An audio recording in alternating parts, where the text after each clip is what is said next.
ግንቦት አንድ ከፀሐይ 7 እጅ የምታበራ የመልኳ ደም ግባት ከማርና ከስኳር ይልቅ ደስ የሚያሰኝ የመዓዛዋ ሽታ ከሽቱ ሁሉ የሚበልጥ የእግዚአብሔር ስጦታ የሆነች ድንግል ማርያም ተወለደች።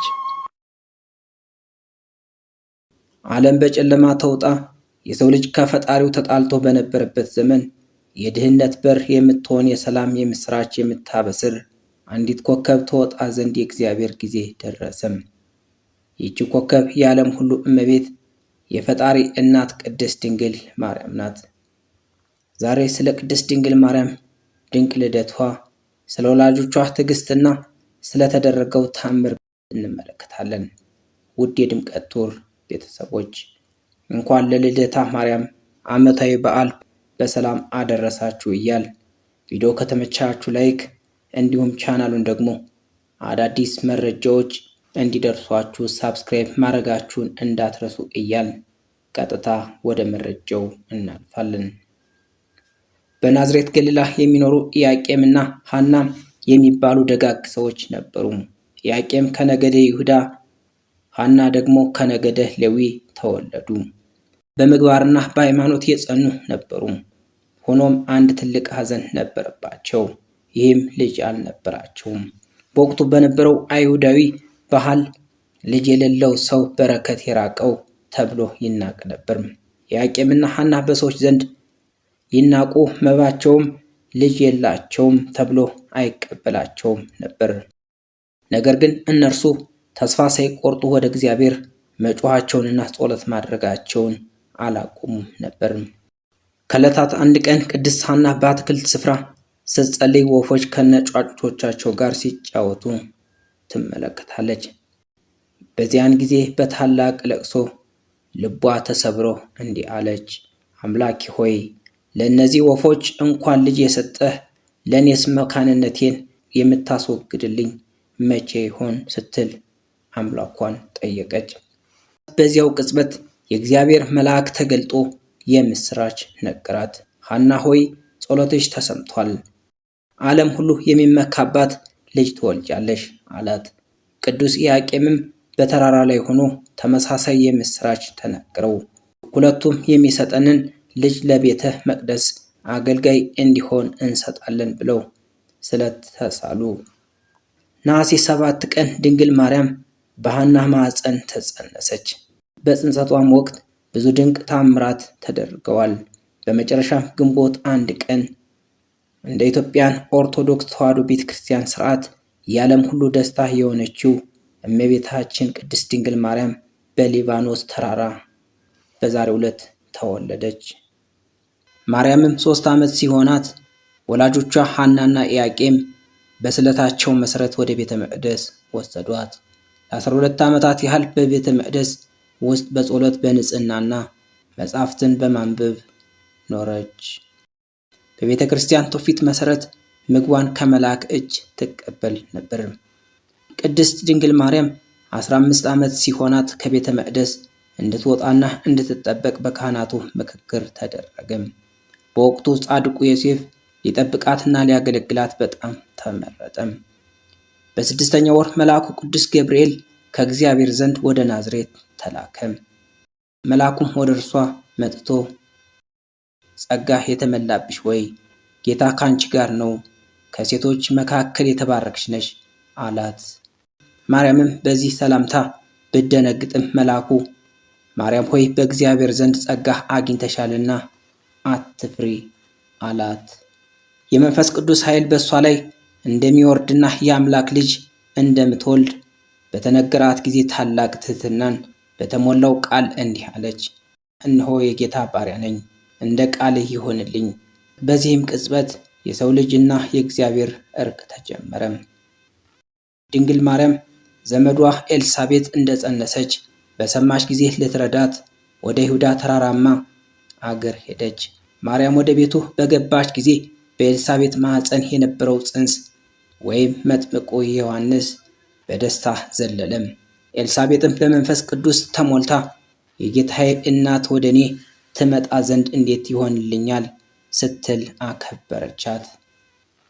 ማርያምም በዚያ ታላቁን የምስጋና ጸሎት አደረገች። ነፍሴ ጌታዬን ታከብረዋለች።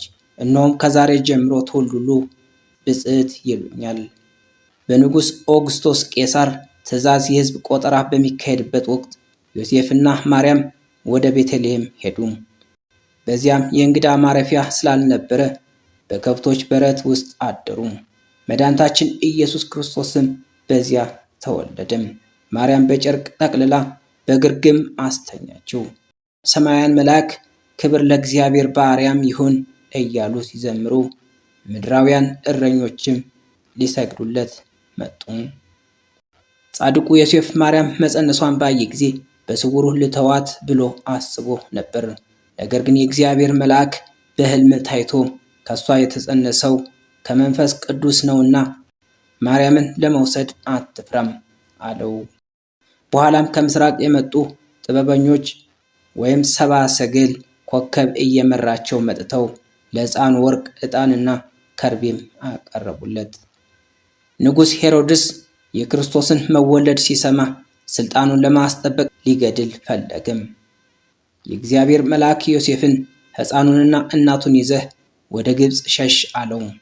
ድንግል ማርያምም ልጇን ታቅፋ በበረሃ በጥማትና በድካም ለ3 ዓመታት ከ6 ወራት ያህል ተሰደደች። ይህ ዘመን የማርያም የጽናትና የመከራ ዘመን ተደርጎ ይቆጠራል። ሄሮድስ ሲሞት ወደ ናዝሬት ተመለሱ። የማርያም አማላጅነትና ኃይል የታየበት ትልቅ ክስተት ደግሞ በቃና ሰርግ ላይ ነው። የወይን ጠጅ ባለቀ ጊዜ ማርያም ወደ ልጇ ቀርባ የወይን ጠጅ እኮ የላቸውም አለችው። ጌታ ኢየሱስ ክርስቶስን ጊዜ ገና አልደረሰም ቢላትም እሷ ግን ለአገልጋዮቹ የሚላችሁን ሁሉ አድርጉ አለቻቸው። ይህ ቃል ዛሬም ለክርስቲያኖች ሁሉ ታላቅ መመሪያ ነው። ጌታችን መድኃኒታችን ኢየሱስ ክርስቶስም ውሃውን ወደ ወይን በመለወጥ የመጀመሪያውን ታምር አደረገ። ጌታችን መድኃኒታችን ኢየሱስ ክርስቶስ ስለ ሰው ልጅ ድህነት በመስቀል ላይ በተሰቀለ ጊዜ እናቱ ማርያም በመስቀሉ ስር ቆማ ነበር። በልቧ ውስጥ ያለው ሐዘን እንደ ሰይፍ ወጋት። ስምዖን አረጋዊ ቀድሞ እንደተነበየው ጌታም እናቱን አይቶ የሚወደውን ደቀ መዝሙር ወይም ዮሐንስን ጠቆመና እነሆ ልጅሽ አላት። ደቀ መዝሙሩንም እነኋት እናትህ አለው። በዚህም ቅድስት ድንግል ማርያም ለዮሐንስ ብቻ ሳይሆን ለቤተ ክርስቲያንና ለሰው ልጅ ሁሉ እናት ሆና ተሰጠች። ጌታችን መድኃኒታችን ኢየሱስ ክርስቶስ ካረገ በኋላ ድንግል ማርያም ከሐዋርያት ጋር ሆና በጸሎት ትተጋ ነበር። በመንፈስ ቅዱስ መውረድም ወቅት በዛ ነበረች። ለሐዋርያት እንደ መካሪና እንደ እናት በመሆን ወንጌልን እንዲሰብኩ ታበረታታቸው ነበር። በኢትዮጵያ ኦርቶዶክስ ቤተክርስቲያን ትውፊት መሰረት ቅድስት ድንግል ማርያም በተወለደች በ64 ዓመቷ ጥር 21 ቀን አረፈች። ሐዋርያት ሊቀብሯት ሲወስዱ አይሁድ ሊከለክሉ ቢሞክርም እግዚአብሔር በተአምር ሰወራት። በኋላም ሐዋርያት ቀብረዋት ሳለም እንደ ልጇ ትንሣኤ እሷም በ3ኛው ቀን ተነስታ አርጋለች። ይህ ክስተት በኢትዮጵያ ኦርቶዶክስ ተዋሕዶ ቤተክርስቲያን እምነት መሰረት ፍልሰታ እየተባለ በጾም በጸሎትና በቅዳሴ በነሐሴ ወር ይከበራል።